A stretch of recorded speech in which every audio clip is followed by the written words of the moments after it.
반갑습니다.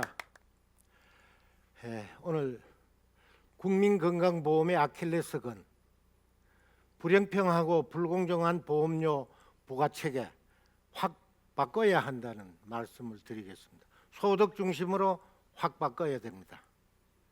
그러지 않으면 우리나라 건강보험의 미래는 없습니다. 제 40여 년의 경험에서 말씀드립니다. 현재 건강보험의 보장률은 매년 떨어지고 있습니다.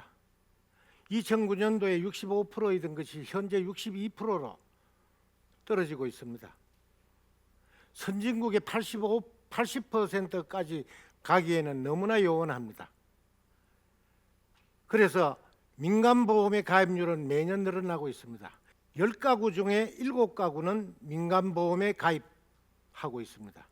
그래서 한 가구당 3.7개의 보험 상품에 가입해서 가구당 납입 보험료가 33만 원에 달합니다. 의료비 부담이 엄청납니다. 이 불공평하고 불공정한 보험료 때문에 민원이 폭증하고 있습니다. 여러분, 작년 한 해 건강보험료를 둘러싼 민원이 몇 건 정도 되리라고 생각하십니까? 10만 건, 100만 건, 1000만 건, 1000만 원, 6,700만 건에 달합니다. 이것은 국민 1인당 한 건 이상의 민원을 제기한 꼴이 됩니다.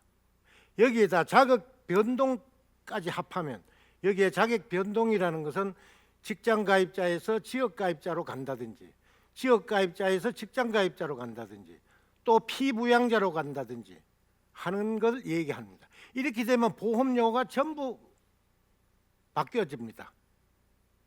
이것까지 합하면은 무려 1억 2,600만 건이 됩니다. 그럼 국민 한 사람당 2건 이상의 문제를 제기한 꼴이 됩니다. 구체적인 사례 몇 가지를 들어드리겠습니다.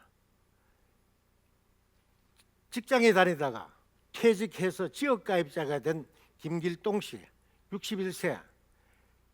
여기에서 말씀드리는 성함은 전부 가명입니다.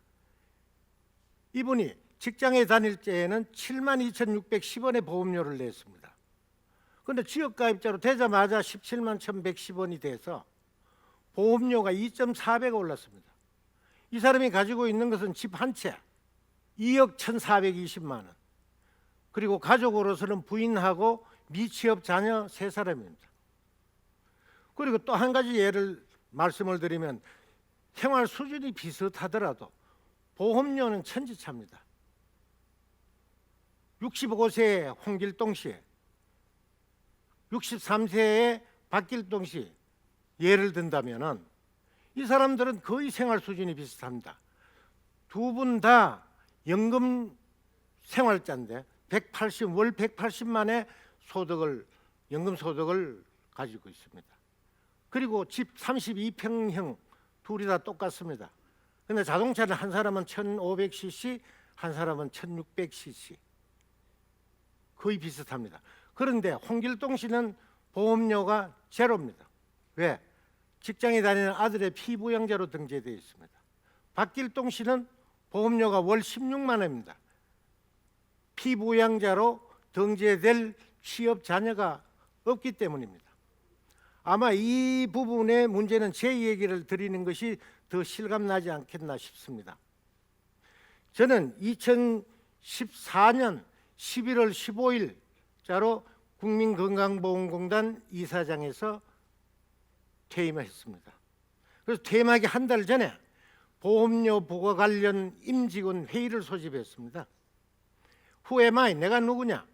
내가 이 퇴임하고 난 다음에 내 건강보험의 정체성이 뭐냐? 내가 지역가입자가 되느냐? 피부양자가 되느냐? 직장가입 계속가입자가 되느냐? 내 모든 재산과 소득과 다 공개해도 좋다, 확인해달라 했더니 피부양자가 된다는 겁니다. 왜? 저희 집사람이 소규모 유경사업을 하고 있습니다. 거기에 피부양자로 올려진다는 겁니다. 아니면은 아들의 피부양자로 될 수도 있고 딸의 피부양자로 될 수도 있다는 겁니다. 그래서 작년 한 해 저는 공차 탔습니다. 보험료 완전 제로였습니다. 그래서 그때 제가 이걸 좀 확인해 달라 그랬습니다. 2014년 2월 달에 여러분도 기억하실 겁니다. 송파 세모녀 생활고로 인한 동반 자살 사건이 있었습니다. 이분들의 보험료가 얼마냐를 제가 확인을 요청했더니 5만 140원입니다.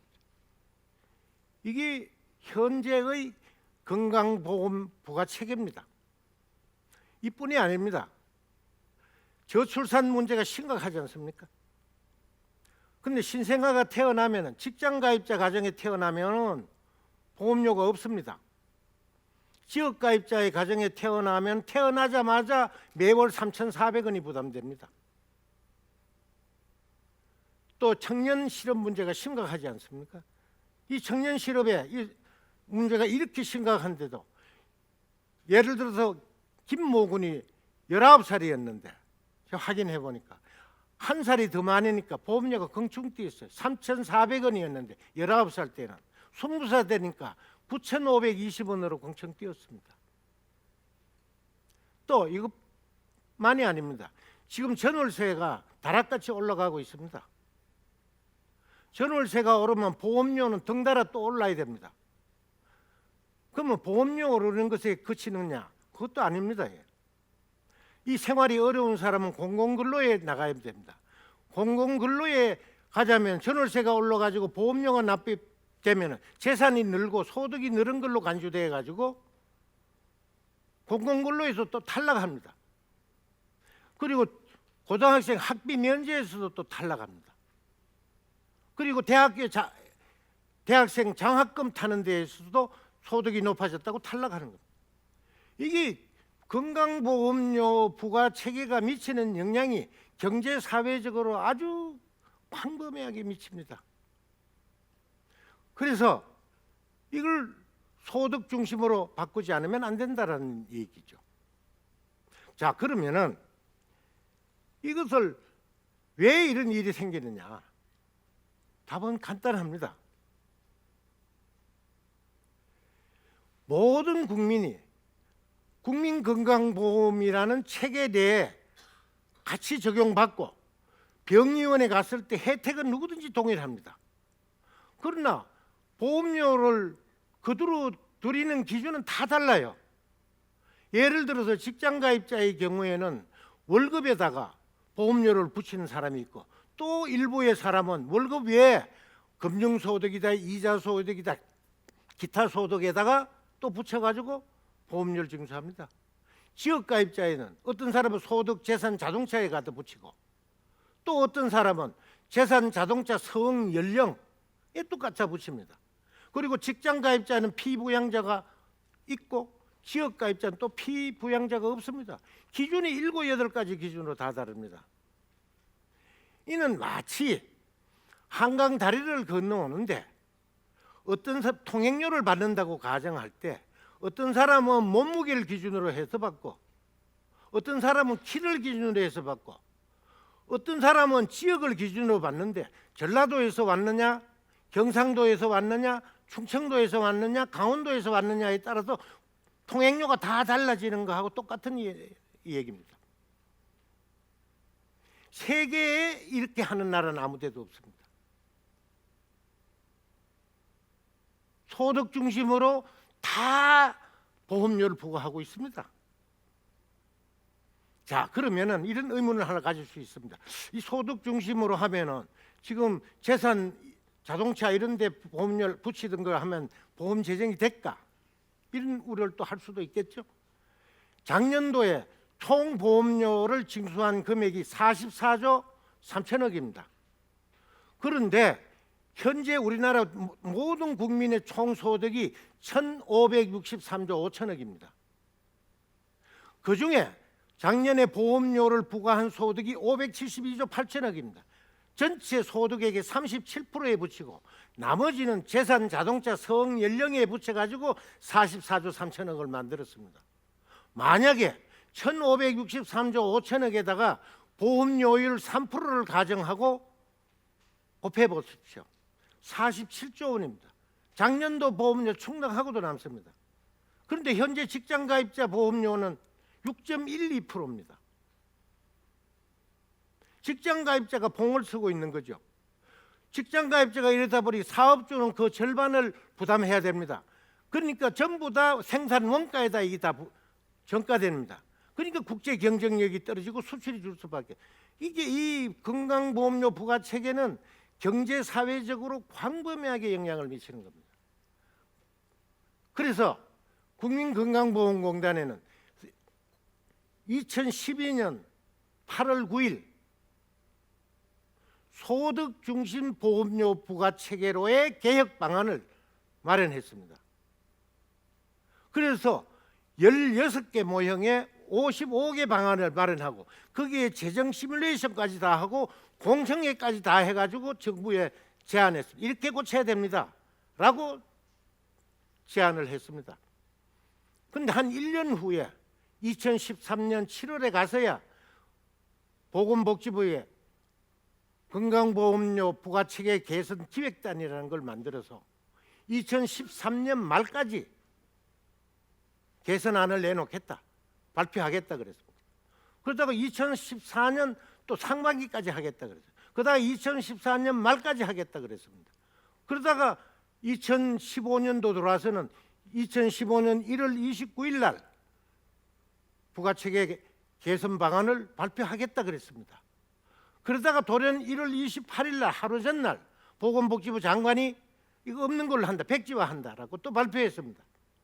그러다가 또 여론이 있으니까 2월 초에 당정협의체를 구성했습니다. 그래서 7월 중에는 2015년 7월 중에는 부가체계 개선 방안을 발표하겠다 그랬습니다. 오늘이 며칠입니까? 2016년도 3월 달입니다. 아직까지 깜깜무소식입니다. 제가 이런 얘기를 한다는 이 마음도 참 착잡하고 마음 아프고 안타깝기 짝이 없습니다. 제가 공자의 말씀 한 말씀 드리고 끝내려고 합니다. 공자께서는 나라 일을 다스리는 사람은 백성의 재산이나 토지가 많고 적음을 걱정할 일이 아니라 그것이 공정하게 분배되고 있는지를 걱정해야 한다라고 말씀을 하셨습니다. 좀 명심해 주시면 감사하겠습니다. 고맙습니다.